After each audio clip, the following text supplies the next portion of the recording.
Hello guys, എല്ലാവർക്കും നമസ്കാരം. നമ്മളെ പുതിയ വീഡിയോയിലേക്ക് സ്വാഗതം. ഞങ്ങൾ മലയങ്കീഴ് മഞ്ചാടിയിൽ ചെയ്ത വർക്കാണ്. അപ്പോൾ വർക്ക് ജസ്റ്റ് ഞങ്ങളെല്ലാം ഫിനിഷ് ചെയ്തിട്ടുണ്ട്. ഇവിടെ നമ്മൾ പുതിയ വെറൈറ്റി ആയിട്ട് ചെയ്തിട്ടുള്ളത് ഈ റൂഫിൻ്റെ ഓട് വർക്ക്, അങ്ങനെയുള്ള കുറച്ച് വർക്കുകളൊക്കെ ഉണ്ട് വെറൈറ്റി ആയിട്ട്. അപ്പോൾ നമുക്ക് അത് കാണാം.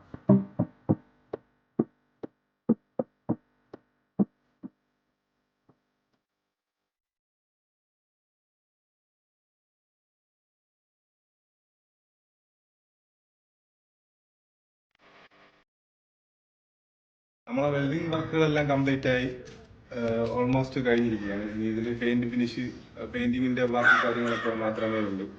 അപ്പോൾ നമുക്ക് പെയിന്റ് എല്ലാം ക്ലിയർ ആയതിനു ശേഷം അടുത്ത് നമ്മൾ വേറെ ഒരു വീഡിയോ ഇടുന്നതാണ്. ഈ പാലുകാച്ച സമയത്ത് നമ്മൾ അടുത്ത് വേറെ ഒരു വീഡിയോ ഇടുന്നതാണ്. അപ്പോൾ നമ്മളിവിടെ ഈ ഹാൻഡ് റെയിലൊക്കെ സെറ്റ് ചെയ്തിട്ടുള്ളതെന്ന് പറഞ്ഞു കഴിഞ്ഞാൽ പുതിയൊരു മോഡലാണ്. 1.5 സ്ക്വയർ ട്യൂബ് ഫ്രെയിം വെച്ചിട്ട് 1.5 ട്യൂബ് വെച്ചിട്ടാണ് നമ്മൾ ഡിസൈൻ ചെയ്തിട്ടുള്ളത്. അപ്പോൾ അതിൻ്റെ ഗ്യാപ്പൊക്കെ എന്ന് പറയുമ്പോഴത്തേക്ക് നമുക്ക് 8 സെൻറ്റിമീറ്റർ, 14 സെൻറ്റിമീറ്റർ അങ്ങനെ ഗ്യാപ്പ് കൊടുത്തിട്ട് കുത്തനെ വെർട്ടിക്കലായിട്ടുള്ളത്